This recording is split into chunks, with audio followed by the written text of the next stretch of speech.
My name's Austin. I'm Sheldon. Nice to meet you guys. So just a quick overview of what we're going to go over is number one is platform presence. And then number two, equipment that you guys are going to use if you're on a platform. 3 is distractions. 4 and 5 are on online safety and stream safe music. This is just an overview. It's a very short video we're going to play, and then we'll have a chance for frequently asked questions and then a Q&A for the room. All right. So without further ado.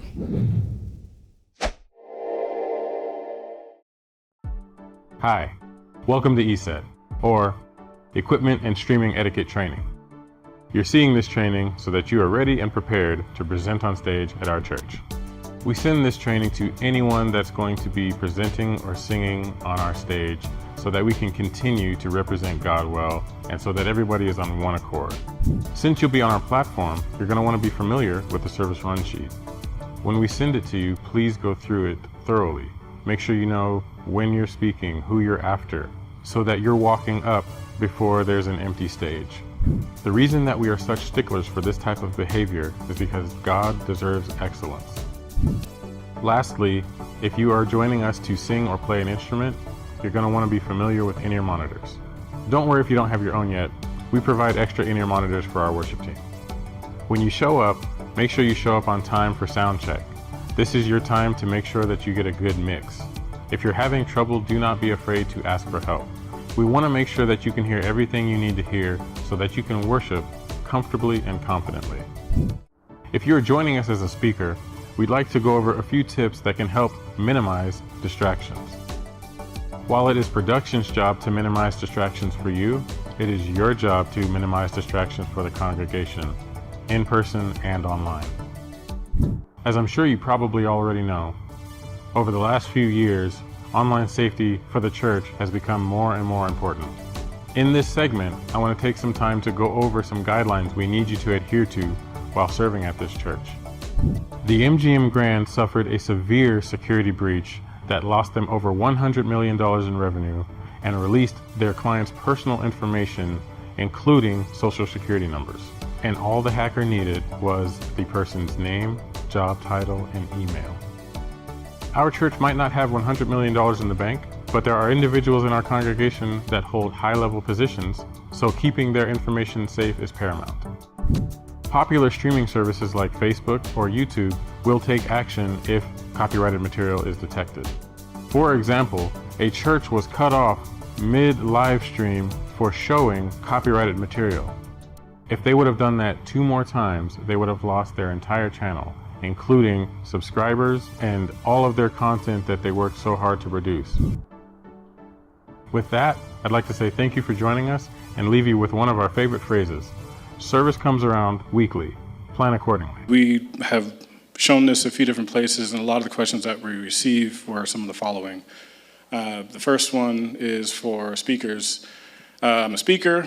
What's the best mic for me to use, and should I turn it off until walking on stage? And honestly, this really depends on the church. This is a production question, but the answer is please refer to your audio engineer for what mic is best for you and the room. And then a standard efficient method used in the industry is to have unused mics muted but turned on until that person takes the stage.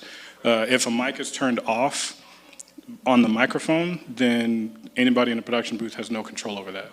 If it's turned on, they can mute it, and it's basically off for anybody else. So that's normally how that's done.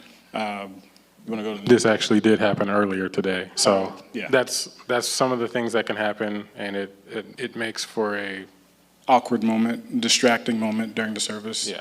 And normally a stage manager would be here and they would already know what's going on and they can switch it out or take care of it. And the next one, a lot of people saw this and were like, well, okay, well, we want more information of what happened at the MGM Grand. And ultimately, and how important is it to safeguard personal information? Somebody got the name, job title, and phone number of a high-ranking IT person off of LinkedIn.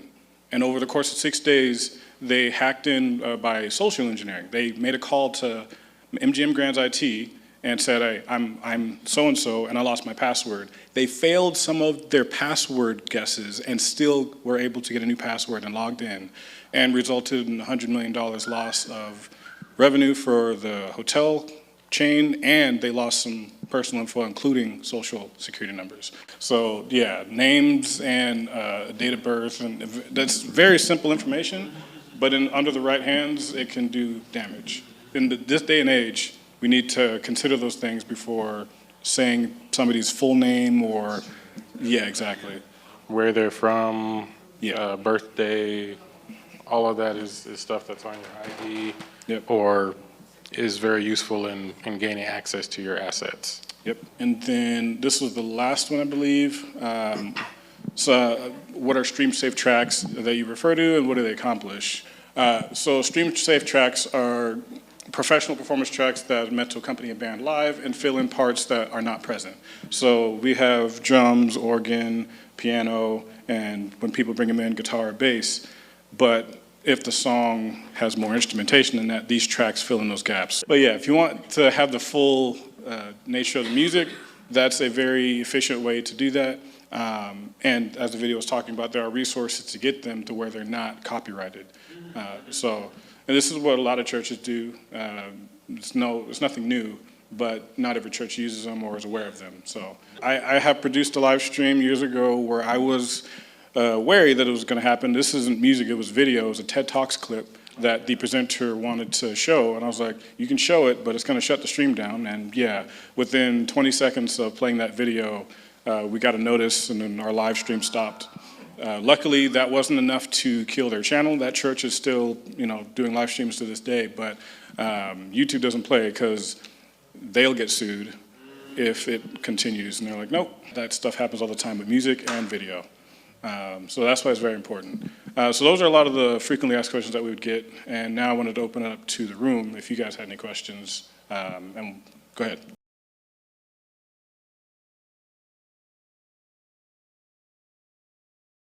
Like my parents watch and they get sad when, like you said, they will mention our kids, but then my parents can't see the kids, and I get why. But they're not able to be here.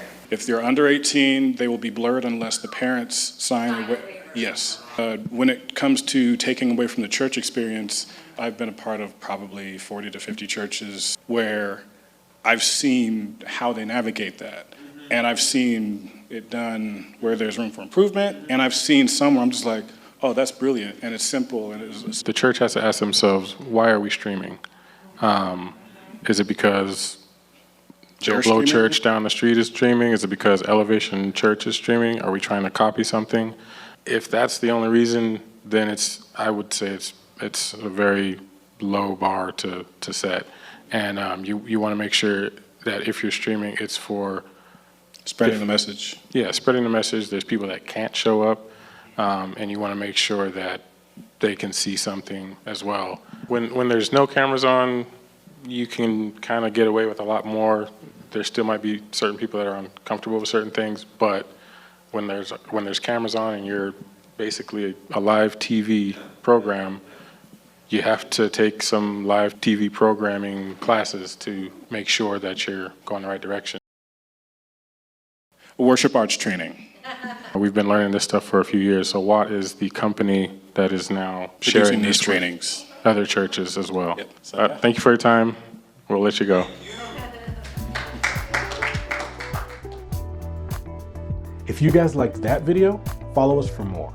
Or shoot us an email if you want us to come to your church and talk to your team.